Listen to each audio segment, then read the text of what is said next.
인생톡톡 시청자 여러분, 안녕하세요.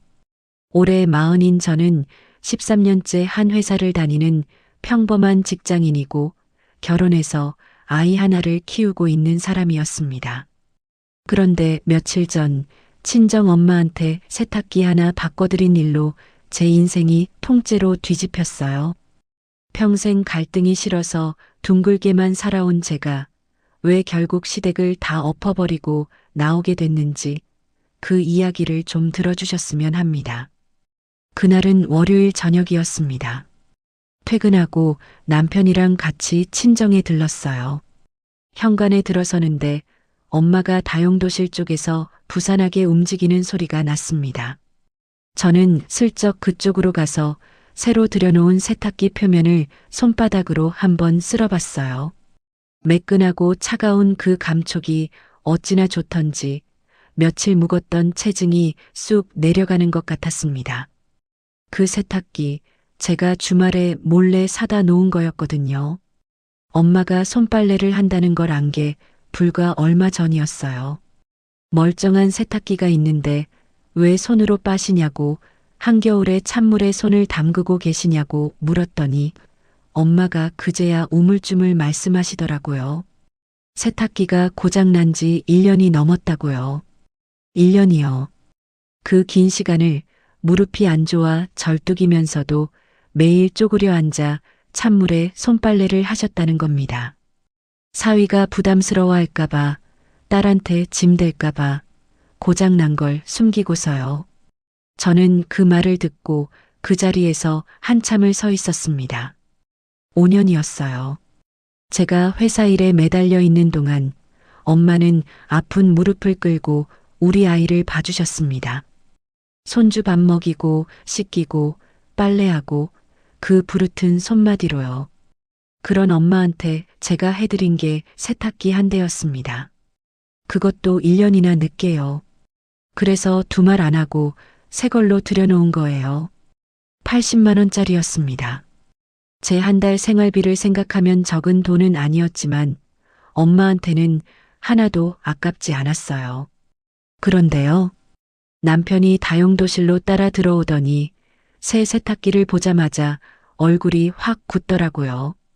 이건 또 뭐야? 엄마 세탁기. 고장난 지 1년 넘었대. 그래서 새로 사드렸어. 그 사람이 바로 휴대폰을 꺼내 들었습니다. 우리 부부 공동계좌에 연결된 카드라 결제 알림을 확인하는 거였어요. 화면을 들여다보던 눈썹이 꿈틀하더니 목소리가 대뜸 커졌습니다. 80만 원? 너 진짜 제정신이야? 늙은이가 이걸 몇 번이나 쓴다고 새 걸 사. 이게 돈지랄 아니면 뭐야. 그 말에 안방에 계시던 엄마가 문을 벌컥 열고 절뚝이며 뛰어나오셨어요. 아이고, 박서방. 미안하네. 내가 갚을게. 내가 꼭 갚을 테니까 우리 문영이한테 뭐라 하지 말게. 응? 65 노인이 사위 소매를 두 손으로 붙잡고 쩔쩔매시는 거예요. 자기가 사달라고 한 것도 아닌데, 딸이 사준 건데, 그걸 당신이 갚겠다고요. 저는 그 광경을 보면서 억장이 무너졌습니다.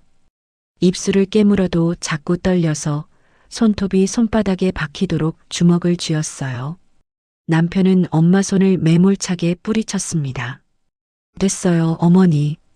저는 사돈댁 살림살이에 제 돈 줄줄 새는 꼴 못 봅니다.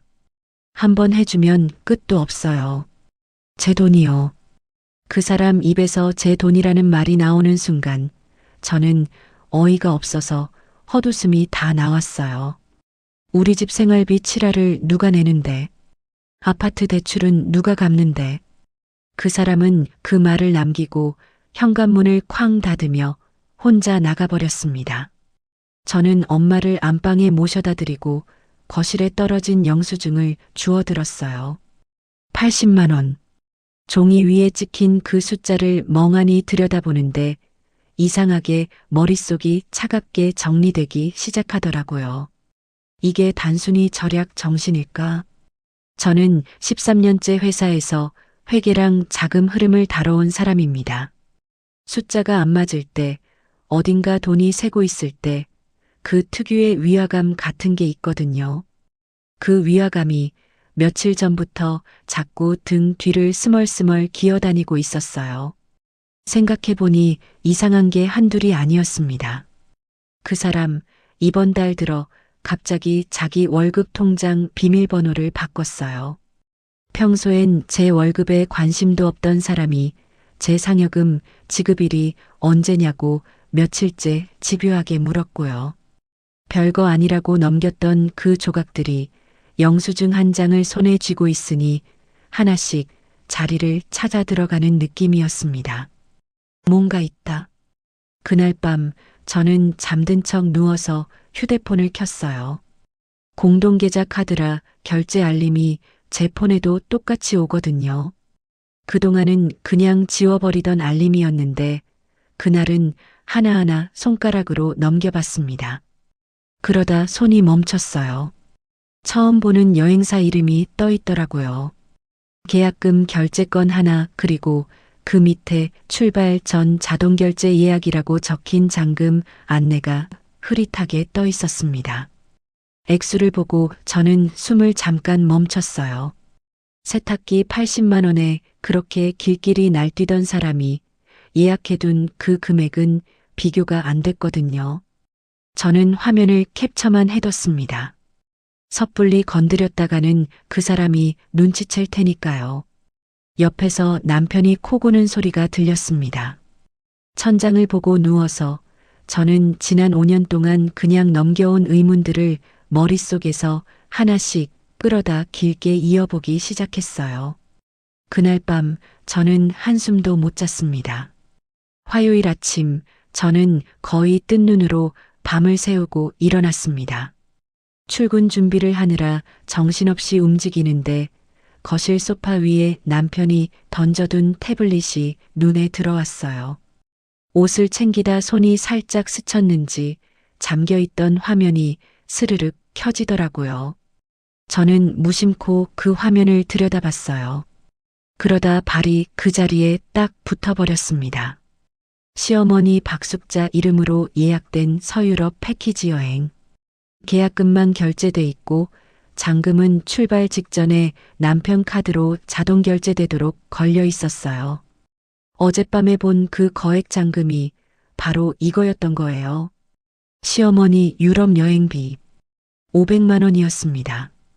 세탁기 80만 원에 발길질을 하던 그 입으로 제 어머니 세탁기는 사치라던 그 사람이 자기 어머니한테는 500만 원짜리 유럽 여행을 예약해두고 있었던 겁니다. 등골이 서늘하다는 게 그런 거더라고요. 손끝이 다 차가워졌어요. 일정표도 화려했습니다. 파리, 로마, 스위스. 5성급 호텔에 일정 밑에는 사모님 특별 옵션이라고 빨갛게 표시까지 돼 있더라고요. 저는 그걸 보면서 어젯밤 사위 소매를 붙잡고 내가 갚을게. 우리 문영이한테 뭐라 하지 말게. 하던 우리 엄마 목소리가 귓가에 겹쳐서 한참을 서 있었어요. 제가 결제 조건을 더 보려고 화면을 톡 건드리는 순간 욕실 문이 벌컥 열렸습니다. 야, 너 지금 뭐 하는 거야? 남편이 머리에 물을 뚝뚝 흘리면서 달려와 태블릿을 확 낚아챘어요. 신경질적으로요. 남의 물건을 왜 뒤져? 진짜 사람 질리게 하네. 어머님 유럽 여행 가셔? 500만 원짜리. 그래. 가시면 안 돼? 우리 엄마는 숨도 쉬면 안 되냐? 그 사람은 당당했어요. 미안한 기색이라곤 손톱만큼도 없었습니다. 우리 엄마는 모임도 나가고 사람도 만나야지. 활동을 하셔야 하는 분이잖아. 근데 너네 엄마는 종일 집에만 있잖아. 집에 앉아있는 양반한테 무슨 비싼 세탁기야. 저는 그 말에 잠깐 말문이 막혔습니다. 우리 엄마가 왜 집에만 있는데? 누구 손주를 봐주느라고. 누구 살림을 대신 해주느라고. 여보, 우리 엄마가 집에만 있는 게 아니라 우리 애 보느라 본인 생활도 못 하시는 거잖아. 당신 그거 몰라서 하는 말 아니잖아. 됐어. 그건 그거고. 우리 엄마 여행은 효도야. 자식 된 돌이라고. 너도 며느리면 입만 삐죽대지 말고 좀 보태. 돌이. 그 입에서 돌이라는 말이 나오니까 헛웃음이 났어요. 그 순간 2주 전 일이 확 떠오르더라고요.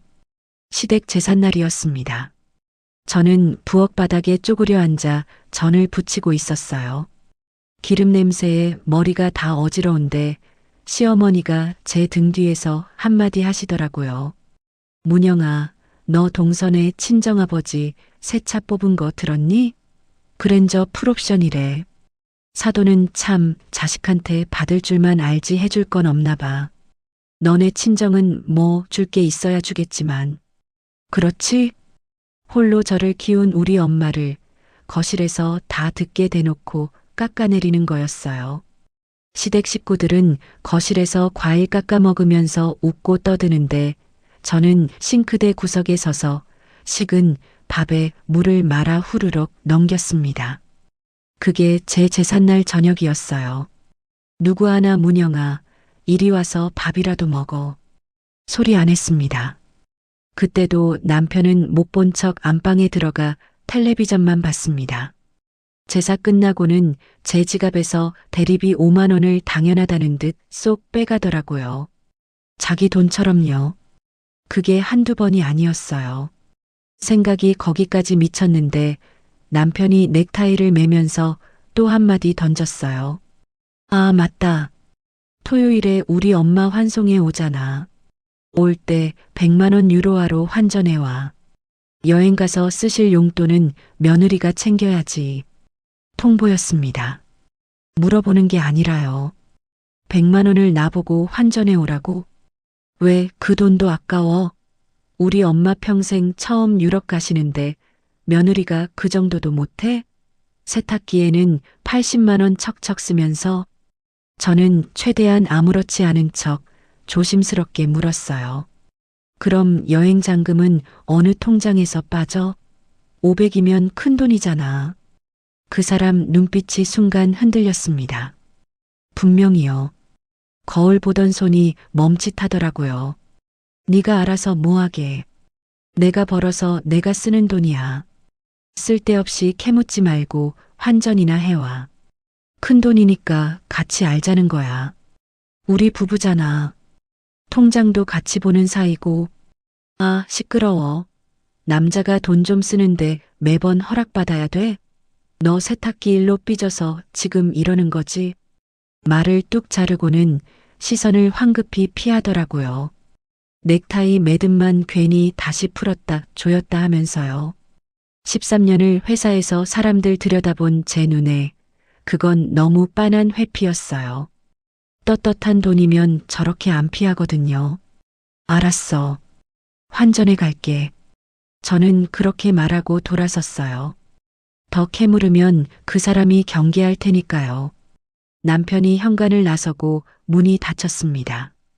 저는 식탁 의자에 한참을 앉아 있었어요. 식은 커피잔을 두 손으로 감싸쥐고요. 통장 잔고가 얼마인지, 카드 한도가 어떻게 되는지, 자동이체가 며칠에 빠지는지 손바닥 보듯 아는 게 저였습니다. 그 500만 원이 어디서 나올 수 있는지 머릿속으로 경우의 수를 하나씩 따져봤어요. 답은 셋 중 하나더라고요. 제가 매달 넣는 생활비를 빼돌렸거나 공동자금을 몰래 쓴 거거나 아니면 어디서 빌린 돈이거나 세 번째라면 일이 정말 커지는 거였어요. 그 사람 연봉으로 500만 원을 턱하고 현금으로 쓸 여유가 없다는 걸 제가 제일 잘 알았거든요. 저보다 연봉도 낮고 승진도 늦은 사람이었어요. 그게 늘 그 사람 속에 가시처럼 박혀 있다는 것도 저는 알고 있었습니다. 저는 가방에서 늘 가지고 다니는 업무 수첩을 꺼냈어요. 빈 페이지를 펼치고 펜을 들었습니다. 손이 떨릴 줄 알았는데 이상하게 글씨가 또박또박 써지더라고요. 공동계좌 3년치 전수조사. 그 한 줄을 적고 나니까 오히려 마음이 가라앉았습니다. 생각해보면 저는 이 결혼 생활 내내 그래왔어요. 갈등이 싫어서, 시끄러운 게 싫어서, 그냥 제가 좀 더 내고 좀 더 참으면 조용히 넘어가니까 그렇게 살았습니다. 생활비 7알도 제가 냈어요. 그게 평화인 줄 알았거든요. 그런데 그 평화라는 게 알고 보니 저 혼자 등을 대주고 있던 외나무 다리였던 거예요. 제가 등을 빼는 순간 와르르 무너질. 엄마의 부르튼 손은 사치 취급하고 시어머니 사치는 효도라고 우기는 사람. 그 사람 등짝을 떠올리는데 제 안에서 뜨겁던 뭔가가 차갑게 식어가고 있었습니다. 이제 더는 모르는 척 넘어가지 않겠다. 저는 회사에 도착하면 가장 먼저 무엇부터 들여다봐야 할지 출근하는 지하철 안에서 이미 순서를 다 짜고 있었어요. 점심시간이 되기만을 기다렸습니다. 텅 빈 회의실에 들어가 노트북을 펼치고 3년치 거래 내역을 전부 끌어내릴 생각이었어요. 붉은 펜도 한 자루 챙겼습니다. 그날따라 오전이 어찌나 길던지요. 시계바늘이 멈춰 선 것만 같았습니다. 수정본입니다. 3챕터. 점심시간을 알리는 종이 울리자마자 저는 도시락도 걸은 채 빈 회의실로 들어갔습니다. 문을 잠그고 노트북을 펼치고 인터넷 뱅킹에 접속했어요. 부부 공동계좌랑 자동이체 내역을 3년치 전부 엑셀로 내려받았습니다. 화면 가득 숫자가 쏟아지는데 손이 익은 일이라 그런지 마음은 오히려 차분해지더라고요. 13년 차예요, 저. 남의 회사 자금 흐름도 며칠이면 다 읽어내는 사람입니다. 그런데 정작 내 집 통장은 좋은 게 좋은 거라고 3년을 안 들여다봤다는 게 그 순간 얼마나 한심하던지요. 저는 거래 내역을 항목별로 나눴어요. 생활비 입금, 대출 상환, 시댁 이체. 색깔별로 칠해가면서 표를 만들었습니다. 그렇게 한 줄 한 줄 붉은 펜으로 그어 내려가다가 어느 순간 펜을 든 손이 멈췄어요. 기가 막혀서요. 남편이 매달 넣기로 한 생활비 200만 원. 그게 이번 달만이라는 핑계로 밀린 게 한두 번이 아니었어요. 어떤 달은 100만 원만, 어떤 달은 아예 건너뛰고요. 그러는 동안 아파트 대출 원리금이랑 아이 학원비는 전부 제 마이너스 통장에서 빠져나가고 있었습니다. 제가 마이너스를 긁어서 그 사람 목까지 메우고 있었던 거예요. 그런데요. 정작 그 사람 계좌에서는요. 매달 150만 원씩 시어머니 통장으로 품위유지비라는 명목의 정기 이체가 칼같이 나가고 있었습니다.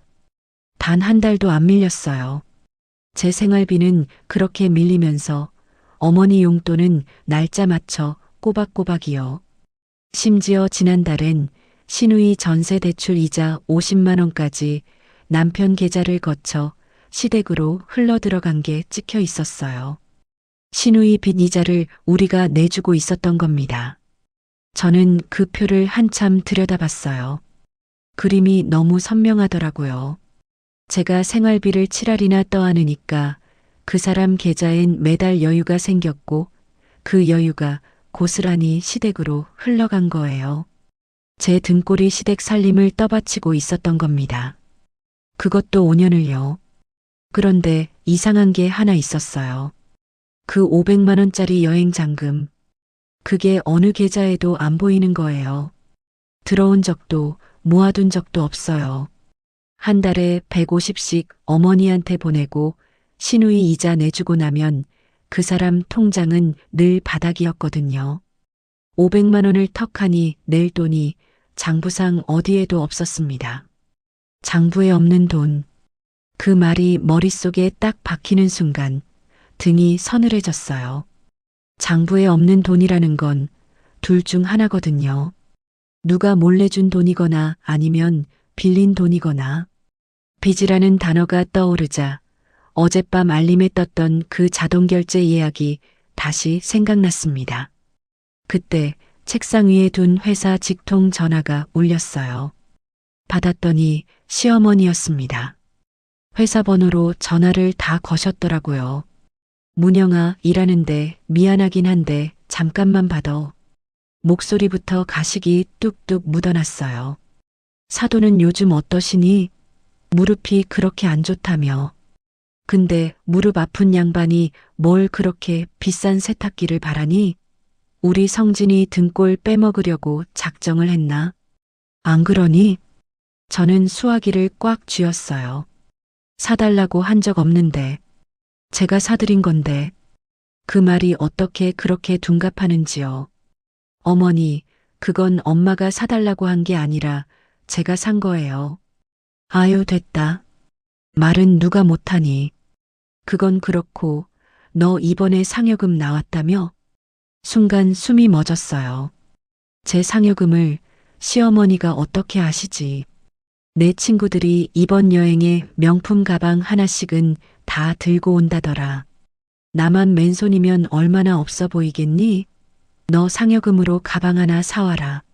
한 300만 원짜리면 되겠다. 며느리가 그 정도는 해야 사람 구실하는 거야. 300만 원짜리 가방을 마치 두부 한 모 사오라는 것처럼 말씀하시더라고요. 제가 아무 대답도 못하고 있으니까 시어머니가 마지막으로 한마디 더 얹었어요. 주말 환송회에 빈손으로 와봐라. 그땐 내가 가만 안 있는다. 알아들었지? 뚝. 전화가 끊겼습니다. 저는 한참을 수화기를 든 채 멍하니 앉아 있었어요.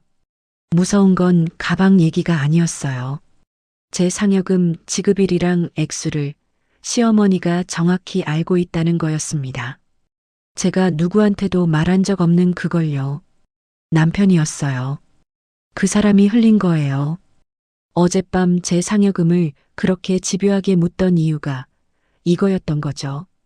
그 순간 제 안에서 뭔가가 탁 끊어지는 소리가 났습니다. 저는 바로 인사팀에 전화를 걸었어요. 안녕하세요. 영업본부 오문영입니다. 제 급여랑 상여금 들어오는 계좌 오늘 바로 바꾸려고요. 네, 제 단독 계좌로요. 오늘부터 꼭 그쪽으로 부탁드립니다.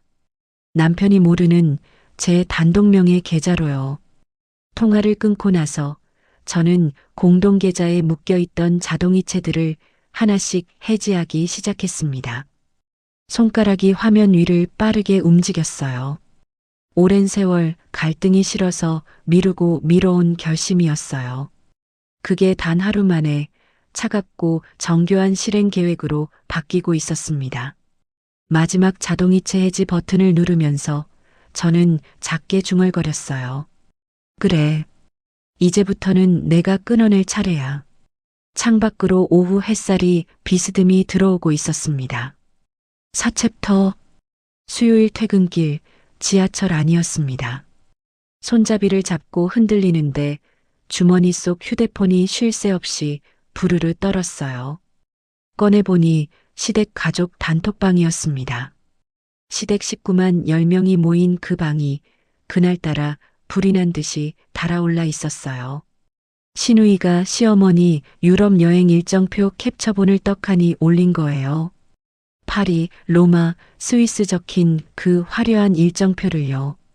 형님, 어머니 이번에 호강하시네요. 성진 오빠가 효자예요, 효자. 아이고, 우리 박서방이 최고지. 어디서 이런 효자 아들을 뒀나 몰라. 어머니 사진 많이 찍어오세요. 부럽다 진짜. 친척들이 일제히 엄지척 이모티콘이랑 박수 이모티콘을 쏟아냈어요. 효자 아들 뒀다고요. 저는 그 메시지들을 멍하니 보고 있었습니다. 그러다 남편이 한마디 올렸어요. 어머니 평생 고생만 하셨는데 아들로서 이 정도는 당연하죠.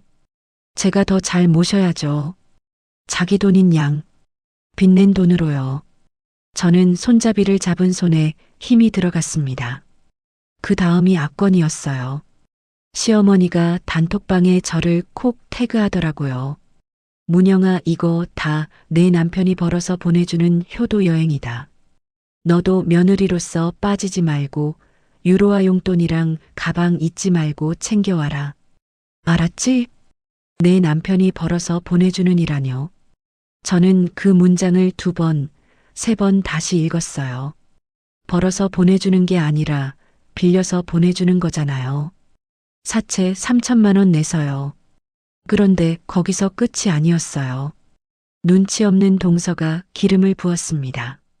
어머, 형님 이번에 상여금 두둑하게 받으셨다면서요. 친정엄마 세탁기도 큰맘 먹고 사드렸다던데. 그럼 어머님껜 더 좋은 거 해드려야죠. 안 그래요? 히읗히읗. 친정 세탁기 얘기까지 끄집어내서 시어머니한테는 더 비싼 걸 해드리라고 공개적으로 비교를 하는 거예요. 손이 부들부들 떨렸습니다. 당장 뭐라도 쏘아붙이고 싶었어요. 그런데요. 저는 답장을 쓰는 대신 손가락을 멈췄습니다. 대신 그 모든 대화를 위에서부터 아래까지 시간 순서대로 캡처하기 시작했어요. 한 장도 빠짐없이요. 그리고 클라우드 진실 폴더에 차곡차곡 저장했습니다. 특히 2개는 따로 표시까지 해뒀어요. 남편의 아들로서 당연하다는 메시지. 그리고 시어머니의 내 남편이 벌어서 보내주는 여행이라는 문장. 이게 왜 중요하냐면요. 나중에 그 돈이 어디서 났느냐를 따질 때 본인들 입으로 남편이 벌어서 보낸 돈이라고 못 박은 자백이 되거든요. 사채로 낸 돈을 자기 돈이라고 우긴 증거요. 13년 자금 일을 한 제 눈엔 그 메시지들이 그냥 조롱이 아니라 결정적인 카드로 보였어요. 화가 나서 받아쳤으면 저도 그냥 진흙탕에서 같이 뒹구는 며느리가 됐겠죠. 하지만 저는 받아치지 않았어요. 조용히 캡처하고 조용히 저장했습니다. 그게 훨씬 무서운 거라는 걸 그 사람들은 몰랐어요. 지하철에서 내려 집에 도착했을 때 마음은 오히려 차분했습니다. 현관문을 여니 또 그 콧노래가 들렸어요. 남편이 소파에 누워서 휴대폰으로 단톡방을 보며 실실 웃고 있더라고요. 왔어? 맞지? 다들 나보고 효자래. 당신도 남편 잘 둔 줄 알아. 저는 대답 대신 물 한 잔을 따랐어요. 그러고는 무심한 척 한 번 더 떠봤습니다. 여보, 나 진짜 궁금해서 묻는 거야. 그 여행비 어디서 났어? 적금 깼어? 아니면 어디서 빌린 거야? 그 순간 그 사람 웃음기가 싹 가시더라고요. 또 그 소리야? 내가 알아서 한다니까 왜 자꾸 캐물어. 남자가 돈 굴리는 데는 다 방법이 있어. 당신은 그냥 하라는 거나 해. 요즘 진짜 왜 이렇게 사람 피곤하게 만들어? 발끈하는 게 더 수상했어요. 떳떳하면 발끈할 이유가 없잖아요. 저는 더 묻지 않았습니다.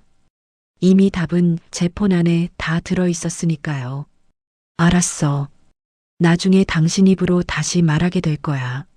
저는 물잔을 들고 방으로 들어왔어요.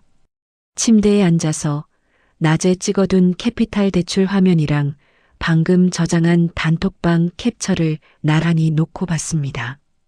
500만 원 여행비, 매달 시댁에 보낸 150만 원, 시누이 전세 이자 50만 원, 그리고 시어머니 명의로 흘러갔을지도 모를 인테리어 비용까지.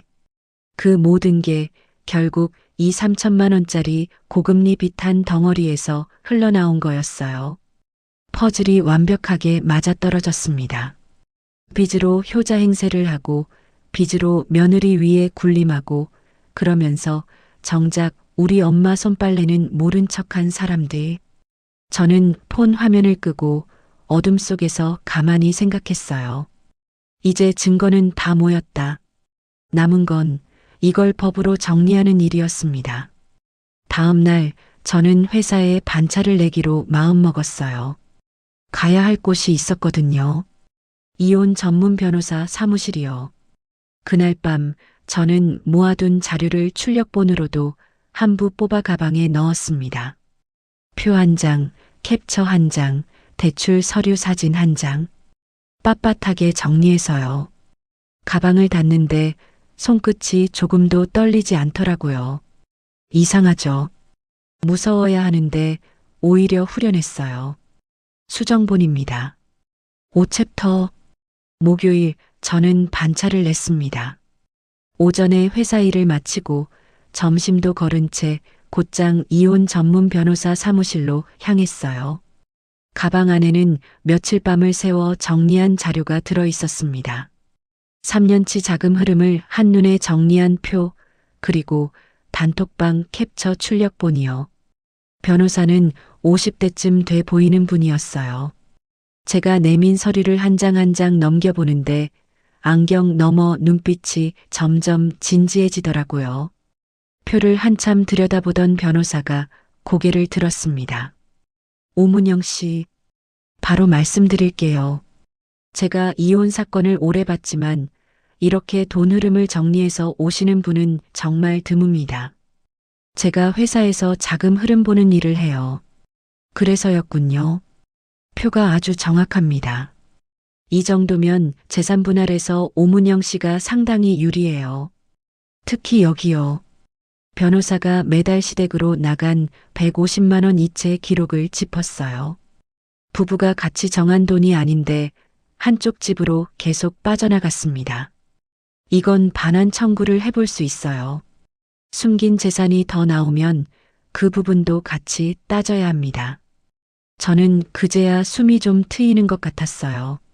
그런데 변호사가 한 가지를 짚더라고요. 다만 이 여행비 출처가 걸립니다. 남편분 소득으로는 설명이 안 돼요. 어디선가 빌렸을 가능성이 큽니다. 그게 빚이면요? 제가 같이 갚아야 해요? 제일 무서웠던 게 그거였어요. 그 사람 빚을 제가 떠안게 될까 봐요. 원칙적으로 가정을 위해 생긴 빚이면 같이 책임질 수 있습니다. 하지만 이 돈이 어머님 여행비나 시댁 용돈에 쓰인 남편 개인 빚이라는 게 확인되면 다릅니다. 그건 남편분이 책임져야 할 빚으로 볼 수 있어요. 그걸 어떻게 밝혀요? 소송 들어가면 법원에 금융거래정보 제출 명령을 신청할 수 있습니다. 돈이 어디서 들어와 어디로 나갔는지 확인할 수 있어요. 그리고 오문영 씨가 가져오신 이 단톡방 캡처. 시어머님이 내 남편이 벌어서 보내주는 여행이라고 하신 것, 남편분이 아들로서 당연하다고 한 것. 이게 중요합니다. 본인들 입으로 그 돈이 어디에 쓰였는지 말한 거니까요. 제가 화나서 받아치지 않고 캡처만 해둔 게 이렇게 쓰일 줄은 몰랐어요. 그날 손가락을 멈췄던 제가 그렇게 대견할 수가 없더라고요. 그리고 하나 더 보겠습니다. 변호사가 안경을 고쳐 썼어요. 미성년 자녀가 있으시죠? 그럼 양육권이 아주 중요합니다. 그런데 오문영 씨 어머님이 5년 동안 아이를 거의 키워오셨다고요? 네. 제가 일하는 동안 저희 엄마가 거의 다 봐주셨어요. 그 부분은 오문영 씨에게 유리합니다. 아이가 지내온 환경이 안정적이었다는 뜻이거든요. 경제력도 오문영 씨 쪽이 더 탄탄하고요. 양육권은 충분히 다퉈볼 수 있습니다. 저는 그 말에 코끝이 찡했어요. 엄마가 그 아픈 무릎으로 키워준 시간이 헛된 게 아니었던 거예요. 오히려 저를 지켜주는 방패가 됐어요. 변호사 안내에 따라 저는 그 자리에서 몇 가지를 바로 진행하기로 했습니다. 먼저 부부 공동 명의로 묶인 자산이랑 부채를 분리하는 작업이요. 남편 빚이 제 쪽으로 넘어오지 못하게요. 그 다음 제 신용까지 끌어다 쓰던 공동명의 신용카드를 해지 신청했어요. 제 명의로 잡혀있던 각종 보증이랑 자동이체도요. 그리고 마지막으로 가장 중요한 거요. 시어머니 여행장금 자동결제가 걸린 그 카드. 그걸 해지하는 거였어요. 다만 이건 환송의 전날 밤에 끊기로 미뤄뒀습니다. 미리 끊으면 그 사람이 알아챌 테니까요. 마지막 패는 끝까지 숨겨야 하니까요. 변호사 사무실을 나오니 오후 해가 기울고 있었어요. 저는 곧장 친정으로 향했습니다. 엄마는 새 세탁기 앞에서 굽은 허리로 빨래를 개고 계셨어요. 저는 그 거친 손을 두 손으로 꽉 맞잡았습니다. 엄마, 나 오늘 꼭 해야 할 말이 있어. 저는 시댁의 추악한 실체를 다 털어놨어요. 사채 빚으로 효자 행세한 거, 우리 엄마 손은 모른 척하고 시어머니 사치만 챙긴 거, 그리고 이혼하기로 마음먹은 거요. 며칠 뒤 환송회에서 한바탕 소란이 일 거라는 것도 미리 말씀드렸습니다. 엄마는 한참을 말없이 듣더니 눈물을 글썽이셨어요. 문영아, 엄마가 미안하다. 엄마가 괜히 사위 눈치 보느라 널 이렇게 만들었구나. 세탁기 하나 고장 난 것도 말 못하고 손빨래나 하면서 내가 내 짐이 됐어. 엄마, 그런 말 하지 마. 이건 엄마 잘못 아니야. 아니야. 내가 진작 내 편을 들었어야지. 박서방 눈치 보고 사돈댁 눈치 보느라 내 딸이 속에서 썩는 줄도 몰랐어. 엄마가 그동안 한 번도 안 꺼낸 얘기를 쏟아내셨어요. 사위한테 모욕당한 일, 시어머니한테 사돈이라고 무시당한 일, 손주 보느라 당신 병원도 못 간 일. 5년을 꾹꾹 눌러 담았던 서름이 그날 처음 터져 나온 거예요. 문영아, 이제 내 인생 살아. 엄마 때문에 참지 마라. 엄마는 끝까지 내 편이다. 저희 모녀는 새 세탁기 앞에서 부둥켜 안고 한참을 울었습니다. 그날 밤 집으로 돌아온 저는 남편이 코를 골며 자는 틈을 타 다시 서재로 들어갔어요. 며칠 전엔 못 봤던 서랍 더 깊숙한 곳을 뒤졌습니다. 거기서 통장 하나와 서류 한 뭉치를 발견했어요. 하나는 시어머니 박숙자 명의로 된 통장이었습니다. 그 안에는 출처 모를 큰돈 일부가 시어머니 이름으로 옮겨져 있더라고요. 차명 계좌였어요. 그리고 그 밑에 깔려 있던 게 캐피탈 대출 계약서였습니다. 3천만 원. 고금리 사채나 다름없는 그 서류를 보는 순간 며칠을 따라다니던 의문이 한꺼번에 풀렸어요.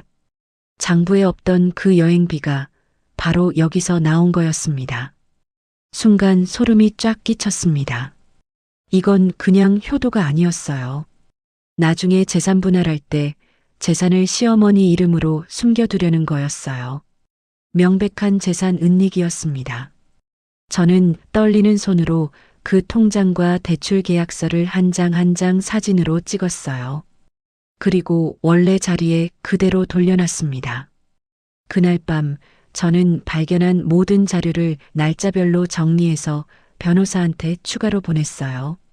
대출 문자, 캐피탈 앱 화면, 대출 서류 사진, 단톡방 자백, 그리고 이차명 통장 사본까지요.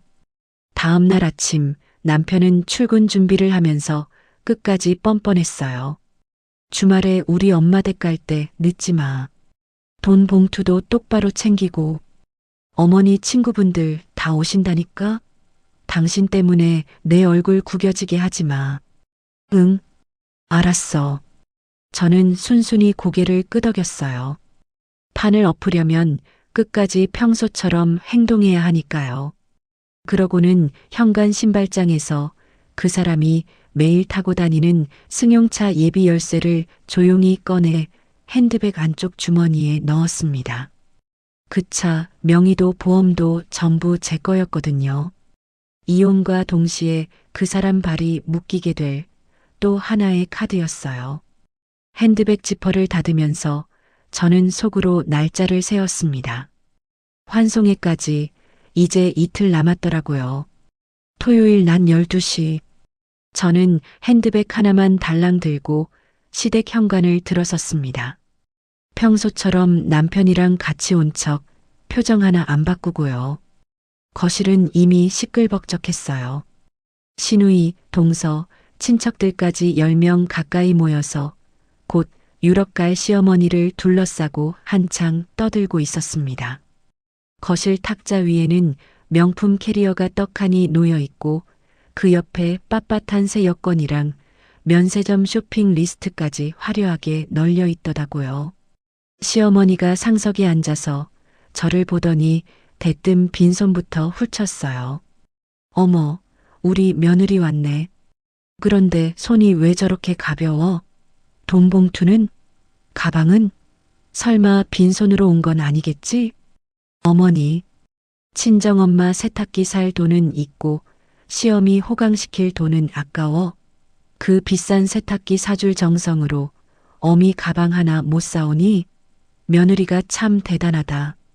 친척들 다 보는 앞에서 막말이 쏟아졌어요. 저는 가만히 서서 그 말을 다 들었습니다. 남편은요? 제 어미 말리기는커녕 소파에 비스듬히 누워서 포도를 따먹고 있었어요. 저한테 눈짓을 보내더라고요. 빨리 봉투나 내놓으라는 듯이요. 뭐해? 어머니 기다리시잖아. 분위기 깨지 말고 빨리 드려. 거실에 모인 시누이랑 동서, 친척들까지 일제히 저를 곱지 않은 눈으로 쳐다봤어요. 빈손으로 온 며느리를요. 무언의 압박이 사방에서 조여왔습니다. 그 순간이었어요. 저는 핸드백을 열어서 준비해온 두툼한 서류 봉투를 꺼냈습니다. 그리고 탁자 위에 쾅 소리가 나게 내리쳤어요. 봉투에서 가장 먼저 나온 건 돈이 아니었어요. 이혼 소장이었습니다. 시끌벅적하던 거실이 한순간에 얼음처럼 얼어붙었어요. 포도를 먹던 남편 손이 허공에서 멈췄고 시어머니 입이 떡 벌어졌습니다. 이게 뭐야? 너 지금 무슨 장난을 치는 거야? 저는 대답 대신 굽 높은 구두를 신은 발을 그대로 들어 올렸어요. 그리고 탁자 위에 그 명품 캐리어를 거실 바닥으로 힘껏 걷어차 버렸습니다. 쾅!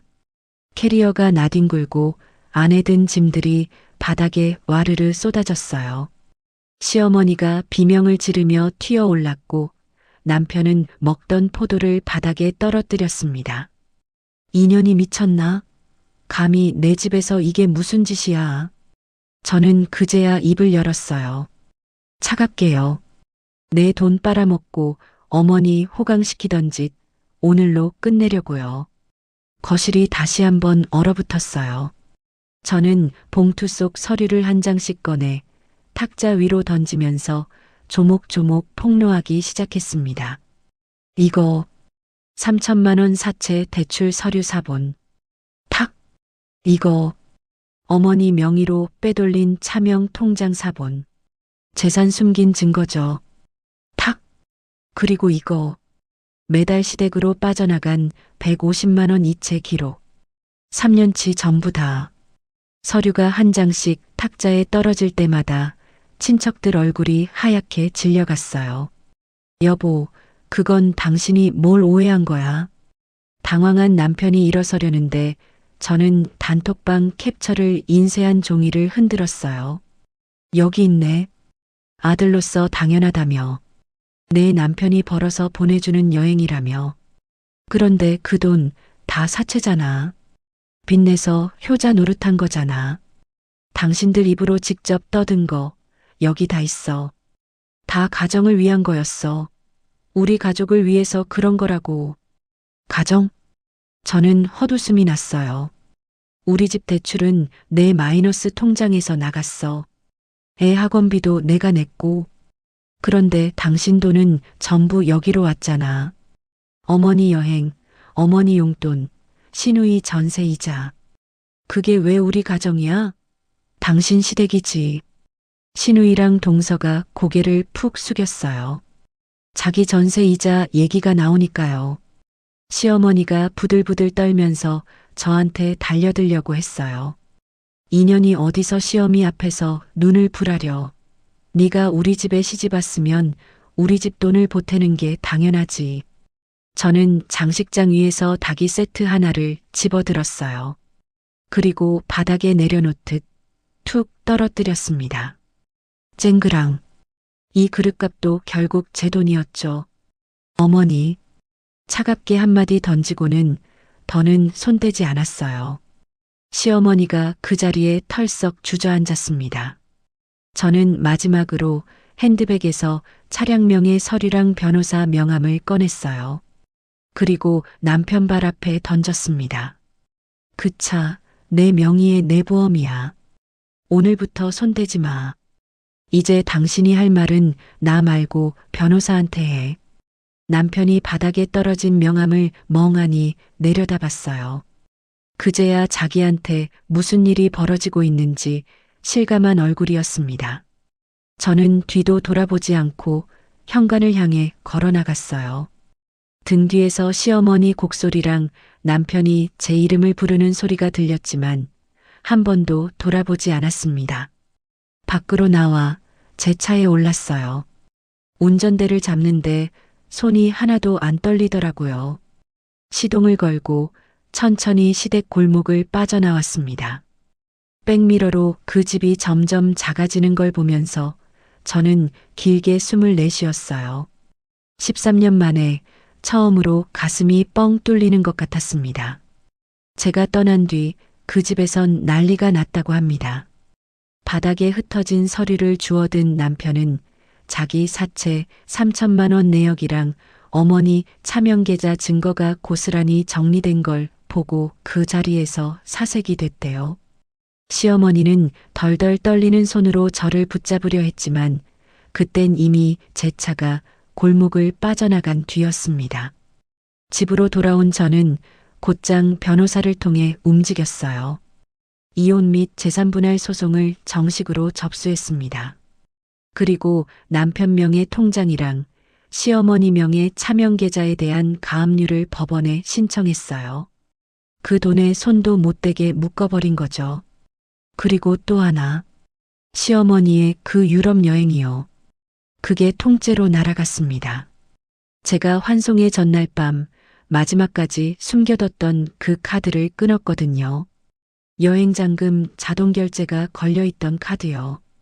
출발 전 예약돼 있던 장금 500만 원 자동결제가 그대로 부도가 났고 여행사에서 강제 취소 통보가 왔습니다. 이미 결제한 계약금은요? 출발 임박 취소라 위약금으로 다 묶였어요. 한 푼도 못 돌려받게요. 시어머니는 친구들 앞에서 그렇게 자랑하던 유럽 여행이 통째로 사라지는 망신을 당했습니다. 명품 가방이고 뭐고 공항 근처도 못 가본 거예요. 며칠 뒤였어요. 남편이 제 회사 1층 로비로 찾아왔습니다. 다급한 얼굴로요. 저를 보더니 사람들 다 보는 앞에서 무릎을 꿇더라고요. 문영아, 제발 한 번만 봐줘. 내가 잘못했어. 진짜 잘못했어. 우리 다시 시작하자. 응? 로비에 있던 직원들 시선이 다 쏠렸어요. 예전 같았으면 저는 창피해서 그 사람 빨리 일으켜 세웠을 거예요. 좋은 게 좋은 거라고요. 그런데 그날은 그냥 그 사람을 내려다봤습니다. 아주 차분하게요. 기회? 응, 기회. 딱 한 번만. 나 진짜 달라질게. 기회는 5년 동안 줬어. 당신은 그걸 우리 엄마 손빨래로 갚았고 그 사람 얼굴이 일그러졌어요. 저는 더 말하지 않고 보안 요원을 불렀습니다. 이분 좀 밖으로 안내해 주세요. 제 일터까지 와서 이러는 사람입니다. 남편이 질질 끌려나가면서도 제 이름을 불렀지만 저는 돌아보지 않고 엘리베이터에 올랐어요. 그날 이후 그 사람 인생은 빠르게 무너졌습니다. 제 경제력이라는 방패막이가 사라지자마자 모든 게 드러났어요. 매달 빼돌리던 시댁 이체도 공동카드도 다 끊겼고 3천만 원 고금리 사채, 이자는 눈덩이처럼 불어났습니다. 당장 자기 생활비조차 막막해진 거예요. 빚으로 쌓은 효자 행세가 그 빚 때문에 무너진 거죠. 몇 주 뒤 법원의 가압류 결정이 송달됐어요. 남편 통장이랑 시어머니 차명계좌가 동결됐습니다. 뒤이어 급여채권 가압류 통지서가 남편 회사로 갔어요. 월급에서 빚을 떼어가게 된 거예요. 회사에서 그 사실을 알게 됐으니 그 사람 체면이 어떻게 됐을지는 안 봐도 뻔했습니다. 시어머니는요? 자금줄이 다 막히니까 여행 위약금에 아들비까지 막아야 하는 처지가 됐어요. 결국 살던 아파트를 급매로 내놔야 했습니다. 평생 그 집 하나 자랑이었는데요. 소송이 진행되는 동안 법원의 금융거래정보 제출 명령으로 사채의 실체가 다 까발려졌어요. 거기에 단톡방 자백이랑 차명계좌 증거가 결정적으로 작용했습니다. 결국 그 사채는 가정을 위한 빚이 아니라 남편 혼자 진 빚으로 확정됐어요. 저는 한 푼도 안 떠안게 됐고요. 반대로 빼돌린 자금이랑 차명 재산은 전부 반환분할 대상으로 인정됐습니다. 시댁 단톡방도 그 즈음 완전히 박살났어요. 소송 과정에서 시누이 전세 이자까지 시댁이 대신 내줬다는 게 드러나니까 동서가 가만히 있질 않더라고요. 서로 누가 돈을 더 받아먹었네, 누구 때문에 이 꼴이 났네, 책임을 떠넘기면서 진흙탕 싸움이 벌어졌어요. 그렇게 떠받들던 효자 아들 얘기는 어느새 누구 때문에 집안 망했냐는 싸움으로 변해 있었습니다. 저는 그 마지막 난장판까지 차분히 캡처해뒀어요. 그러고는 조용히 단톡방을 나갔습니다. 오문영 님이 나갔습니다. 그 한 줄을 끝으로 저는 그 사람들이랑 완전히 연을 끊었어요. 가장 중요한 거요. 양육권이요. 5년간 우리 엄마가 실질적으로 아이를 키워온 정황이랑 제 안정된 경제력이 인정돼서 양육권은 저한테 왔습니다. 그리고 남편한테는 매달 양육비를 보내야 하는 의무가 부과됐어요. 자기 빚도 못 갚는 사람한테요. 가장 확실한 돈줄이었던 며느리가 빠져나가자 남편이랑 시어머니는 좁은 월세방으로 옮겨 앉아야 했습니다. 며느리를 호구로 부려먹던 그 오만이 결국 자기들 발등을 찍은 거예요. 저는 그 소식들을 변호사를 통해 전해 들으면서도 이상하게 통쾌하지가 않았어요. 그냥 당연한 결과가 제자리를 찾아갔구나 싶었습니다. 다 끝나갈 무렵 저는 친정에 들렀어요. 엄마가 새 세탁기 앞에서 빨래를 개고 계셨습니다. 저를 보더니 환하게 웃으시더라고요. 그 웃음을 보는데 비로소 제대로 끝났다는 게 실감났어요. 그로부터 1년쯤 지났습니다. 가정법원 문을 나서는 제 손에는 확정된 승소 판결문이 들려 있었어요. 그리고 그 옆엔 회수한 재산분할금이 입금된 두둑한 통장도 함께요. 햇살 좋은 봄날이었습니다. 저는 지긋지긋했던 시댁의 흔적을 전부 차단했어요. 번호도 바꾸고 주소도 옮기고요. 그러고는 제 이름으로 당당하게 계약한 채광 좋은 새 아파트로 이사했습니다. 거실에 종일 햇살이 들어오는 집이었어요. 혼자 지내시던 엄마도 이번 기회에 아예 저희와 함께 살기로 했어요. 친정에 두고 쓰던 그 세탁기도 같이 옮겨왔고요. 새 아파트 다용도실에선 1년 전 그 세탁기가 돌아가고 있었어요. 80만 원짜리 그 세탁기요. 시댁에서 돈 지랄이라며 발길질 당했던 바로 그 세탁기가 이제 우리 집에서 티끌 하나 없이 반짝이며 힘차게 돌아가고 있었습니다. 엄마가 콧노래를 부르면서 보송보송하게 마른 빨래를 꺼내 탁탁 터셨어요. 따뜻한 햇살 속에서요. 그 손엔 더 이상 찬물에 부르튼 자국이 없었습니다. 엄마, 빨래는 이제 세탁기가 하잖아. 엄마는 좀 쉬어. 아이고, 이게 쉬는 거지. 이렇게 보송보송한 빨래 만지는 게 얼마나 좋은데. 손으로 빨 때는 이런 기분 꿈도 못 꿨어. 엄마가 그렇게 웃으시는데 저는 괜히 코끝이 시큰했어요. 그때 현관문이 열리고 학교 갔던 아이가 들어왔어요. 할머니, 아이가 가방도 안 벗고 엄마 품으로 쏙 안기더라고요. 엄마가 손주를 꼭 안고 등을 토닥이는 모습을 저는 뒤에서 가만히 바라봤어요. 그러고는 엄마의 굽은 어깨를 뒤에서 살며시 안았습니다. 엄마, 우리 이제 누구 눈치도 보지 말고 살자. 우리 식구끼리 편하게. 그래, 우리 딸. 이제는 그렇게 살자. 네가 웃는 게 엄마한테 제일 큰 효도야. 회사에서도 저는 완전히 달라졌어요. 가사 노동에, 시댁 스트레스에, 그 사람 뒤치다꺼리까지 그 무게를 다 내려놓으니까 비로소 일에만 집중할 수 있게 되더라고요.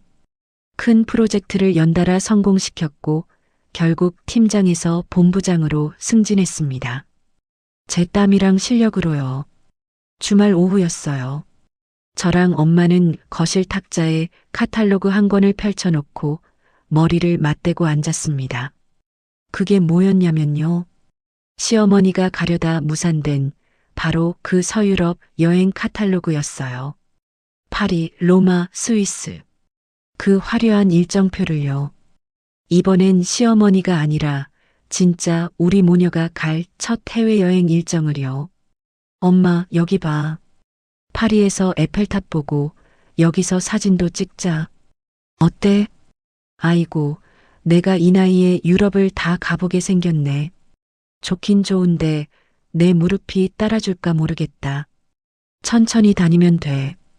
힘들면 쉬고 걷기 싫으면 택시 타면 되고. 엄마 평생 처음 가는 거잖아. 이번엔 우리 엄마가 호강해야지.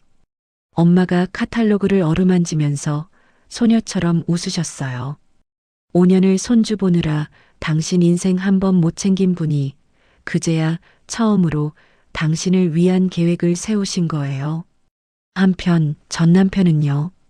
빚독촉 전화랑 매달 양육비 부담에 시달리면서 고시원 좁은 침대에 누워 지낸다고 들었어요. 자기 어머니가 끝내 떠나지 못한 그 구겨진 여권을 바라보면서요. 후회의 눈물을 흘린다고 하더라고요. 근데 저는 그 소식에 별 감흥이 없었어요. 미운 마음도 통쾌한 마음도 이젠 다 옅어졌거든요. 그냥 그 사람이 자기가 뿌린 걸 거두고 있구나. 딱 그뿐이었어요. 저녁이 됐어요. 엄마가 정성껏 차려준 밥상에 저랑 아이가 둘러앉았습니다. 김이 모락모락 나는 따뜻한 밥에 엄마표 된장찌개에 아이가 좋아하는 계란말이까지요. 밥을 한술 뜨는데 문득 예전 생각이 났어요.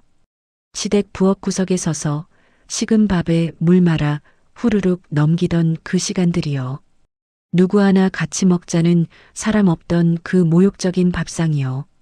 근데 이제 그 시간은 완전히 지워졌어요. 따뜻한 밥, 같이 먹는 가족, 환한 웃음. 이게 제 밥상이에요. 진작 이랬어야 했는데 너무 오래 돌아왔다 싶었습니다. 엄마, 된장찌개 진짜 맛있어. 이런 밥상, 나 오래 기다렸나 봐. 많이 먹어. 우리 딸, 이제 밥이라도 따뜻하게 먹고 살아야지. 할머니, 나도 더 줘. 할머니 계란말이가 제일 맛있어. 거실 창밖으로 눈부신 노을이 지고 있었어요. 붉은 빛이 온 집안에 가득 들어차는데 저는 숟가락을 든 채 잠깐 그 노을을 바라봤습니다. 제 땀이랑 실력으로 되찾은 경제권, 그리고 그 누구도 함부로 못하는 제 존엄. 그걸 두 손에 쥐고 저는 저 자신을 향해 가장 환하게 웃어줬어요. 여러분, 세탁기 한 대가 제 인생을 무너뜨린 게 아니에요. 세탁기 한 대가 제가 평생 외면해온 진실을 보게 해준 거예요. 그리고 저는 늦었지만 제 삶을 되찾았습니다. 긴 이야기 들어주셔서 고맙습니다. 혹시 지금 누군가의 눈치를 보며 참고만 계신 분이 있다면 부디 당신의 존엄을 먼저 챙기시길요. 그럼 저는 이만 따뜻한 밥상으로 돌아가 보겠습니다. 이야기를 끝까지 들어주셨다면 잘 들었다고 댓글 하나만 남겨주세요. 구독과 좋아요를 눌러주시는 모든 분들이 행복하시길 기원합니다. 오늘 함께 해주셔서 정말 감사합니다.